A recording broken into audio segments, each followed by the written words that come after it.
ప్రజాప్రతినిధి న్యూస్కి స్వాగతం.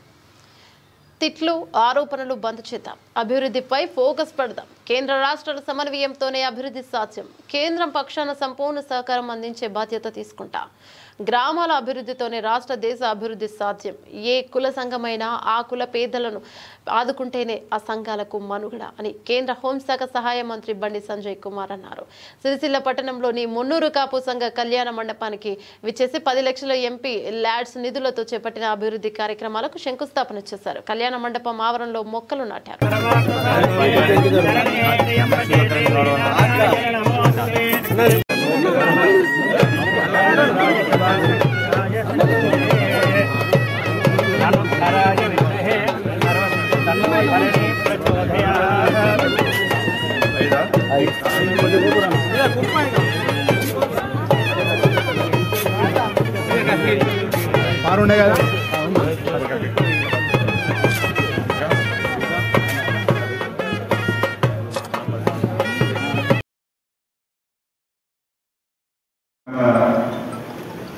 సహాయం అయిన తర్వాత నన్ను సాధారణంగా ఆహ్వానించి నన్ను సన్మానం చేసినందుకు ముందుగా సంఘానికి సంఘ ప్రతినిధులను కూడా తెలియజేస్తున్నాను. ఎందుకంటే ఉన్నదాన్ని పిలిచి సన్మానం చేసుకునే పరిస్థితి లోపడతాను. అనగా ఏ సంఘం కూడా సన్మానం చేసే పరిస్థితి లేదు. కాబట్టి మామూలుగా ధైర్యం వచ్చేసి కూడా అధిక వచ్చిన సన్మానం చేసేది. ఇతర సంఘాలు కూడా ధైర్యం వచ్చేసింది. 23 సంఘాలు సిరిసిల్ల నాకు ఎక్కువగా ప్రశ్న కాబట్టి ఎంపీ కూడా ప్రశ్నలే కదా. నాకు కాదు, వేరే పార్టీలు ఎవరు ప్రశ్నలు పాపం. ఎక్కడ ఏ సంఘాల సమావేశాలు సరే ఇప్పుడు అందరం కలిసి ఉండాలని చెప్పి ఒక ఆలోచనతోని, ఒక మంచి ఆలోచనతోని రాజకీయంగా ఖచ్చితంగా ఏ కులానికి సంబంధించి ఆ కులం అభివృద్ధి చేసుకోవాలి, ఆ కుల సంఘ భవనాన్ని నిర్మించుకోవాలి. ఆ భవనాల ద్వారా 10 మంది ఆ కులానికి సంబంధించిన పేదలకు సహాయం చేయాలని చెప్పి ఒక ఆలోచనతో అన్ని కుల సంఘాలు కూడా నేను ఏపీ ద్వారా సంప్రదించడం, చాలా సంఘాలకు ఎంపీ నిధుల నుంచి నేను ఇచ్చే ప్రయత్నం చేసిన. గత వరకు సిరిసిల్ల మున్నూరు కాపు సంఘానికి సంబంధించిన పెద్దలు వచ్చి తప్పకుండా సంఘానికి సహాయం చేయాల్సినటువంటి అవసరం ఉందని చెప్పి వారు కోరడం వెంటనే ఎంపీ నుంచి జరిగింది. దాంతోపాటు ఎప్పుడైతే చెప్పిన వారికి కాకుండా వారు ఇతర విషయాలు కూడా నాకు చేయడానికి సహాయం తప్పకుండా చేస్తారు. మీరు ఒకరిగా మీ వారిగా తప్పకుండా మీకు అండగా కూడా మీకు సహాయం చేస్తారని సందర్భంగా. కాబట్టి ఏ కుల సంఘమైనప్పుడు కూడా రాజకీయాలకు అతీతంగా ఆ కులానికి సంబంధించిన పేద ప్రజలను ఆనుకొని కష్టాలు ఇబ్బందులు వాళ్ళకు చేదోడు వాదోడుగా ఉన్నప్పుడే ఆ కుల సంఘాలకు సమాజంలో మంచి గుర్తింపు ఉంటుంది. ఆ కుల సంఘాలు ముందుపోయే ప్రయత్నం జరగవాలి ఆలోచన ఉంటుంది. కాబట్టి కుల సంఘం అంటే అన్ని రాజకీయ పార్టీలు లేకుండా చాలా అవుతుంది.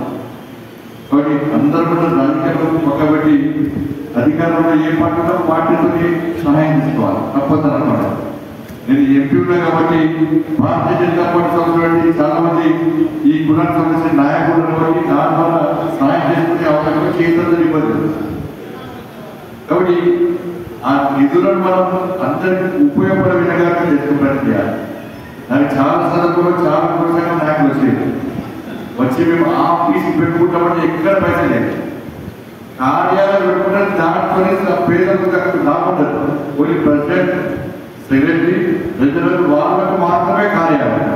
ఇప్పుడు దాంట్లో ఫాయిదా ఉంటుంది కాబట్టి ఇటువంటి మీటింగ్ ఫంక్షన్ హాల్స్ కానీ ఇక్కడ ఫంక్షన్ హాల్స్ చుట్టూ ఆ స్థలాన్ని కాపాడుకోవడానికి కంపౌండ్ బాక్స్ కానీ, బోర్వెల్స్ కానీ, లైట్ కానీ ఇటువంటి అవసరాలు మాత్రమే నేను ఎంపీ నిధులుతున్నాను. ఎందుకంటే ఆ నిధులు అందరూ ఉపయోగపడ్డారు. మోడీ గారు అవసరపడి మీరు వచ్చిన వెంటనే ఓట్ల కోసం ఇష్టానుసారంగా నిధులు ఖర్చు పెట్టే ప్రయత్నం చేయండి. మీ నిధులన్నీ కూడా 10 మందికి ఉపయోగపడే విధంగా ఉన్నప్పుడే ఆ నిధులను ఉపయోగించుకోవాలని చెప్పి వారి ఆదేశం మేరకు ఈ కరీంనగర్ పార్లమెంట్ నియోజకవర్గంలో చాలా ప్రాంతాల్లో మనం అనేక కుల సంఘాలకు మనం కంప్యూటర్లకు ఇవ్వడం జరిగింది. చాలా సందర్భాలకు శంకుస్థాపన చేయడం జరిగింది. దాంట్లో భాగంగానే ఈరోజు మున్నూరు కాపు సంఘం భవనానికి శంకుస్థాపన చేయడం సంతోషం. రాబోయే రోజుల్లో కూడా తప్పకుండా ఈ కరీంనగర్ పార్లమెంట్ నియోజకవర్గంలో అన్ని కుల సంఘాలు కూడా ఎంపీ నిలిచే ప్రయత్నం చేస్తా, అన్ని కులాలను సమాన దృష్టిలో మనకు ఆలోచన ప్రయత్నం చేస్తాం. మీరు ఇంత పెద్ద మెజారిటీలో నన్ను కరీంనగర్ పార్లమెంటు నియోజకవర్గ ఎంపీగా గెలిపించారు. మీరు కష్టపడి గెలిపించిన తర్వాత రెండవసారి కష్టపడి అత్యధిక మెజారిటీలో గెలిపించిన తర్వాత నిజంగా పోయినసారి నేను 79,000 ఓట్లతో గెలిచిన. బీజేపీ కాంగ్రెస్ పార్టీలో హైయెస్ట్ మెజారిటీ పోయినసారి నాది. ఈసారి 2,20,000 ఓట్లతో మీరు గెలిపించినట్టు దాదాపు సిరిసిల్ల రాజన్న సిరిసిల్ల జిల్లా ప్రజలకు భాగస్వామ్యం ఎక్కువ. మరి ఇంత మెజారిటీ మీరు గెలిపించింది కాబట్టి నరేంద్ర మోడీ గారు వాళ్ళు నన్ను గుర్తించి ఇలా నన్ను కేంద్ర హోంశాఖ సహాయ మంత్రిగా బాధ్యత పేపడింది.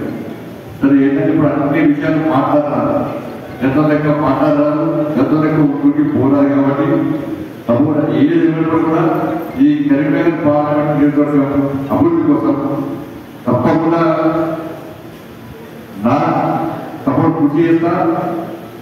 ఇవాళ ప్రజలు సంతోషపడే విధంగా, ప్రజలు వర్తించే విధంగా ఇవాళ అభివృద్ధి కార్యక్రమం తీసుకొచ్చే ప్రయత్నం చేస్తా. ఎందుకంటే నరేంద్ర మోడీ ప్రభుత్వం ఇవాళ అనేక అభివృద్ధి సంక్షేమ పరాలను తీసుకొచ్చే తెలుసు. విద్యా విషయంలో కానీ, వైద్య విషయంలో కానీ, రవాణా విషయంలో కానీ, రైలు విషయంలో కానీ, సంక్షేమ అమలు విషయంలో కానీ, పేద ప్రజల ఆదుకోవడం విషయంలో కానీ, నేషనల్ హైవేస్ కానీ, ఇట్లా అన్ని రకాల్లో ఒక ప్రణాళికాబద్ధంగా నరేంద్ర మోడీ ప్రభుత్వం ఈ దేశాన్ని అభివృద్ధి అని చెప్పి ఆలోచన ఉంది. కాబట్టి దేశం అభివృద్ధి చెందాలంటే రాష్ట్రాలు అభివృద్ధి చెందాలి.